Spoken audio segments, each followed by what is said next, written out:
కత్తితో చేకోసుకున్నవాడివి, అదే కత్తితో నా పేక్కోవడం నీకు ఒక లెక్క? నువ్వంటే భయంతోనే నీ దగ్గరికి వచ్చిందన్నా.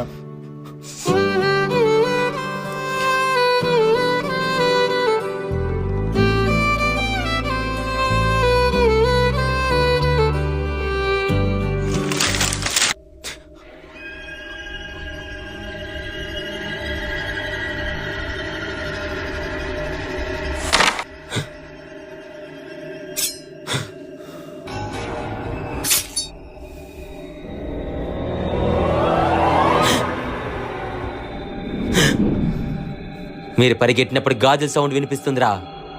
మీరు మగాళ్ళైతే ముందుకు రండి బే, నేను ఇక్కడే పడుకుంటా.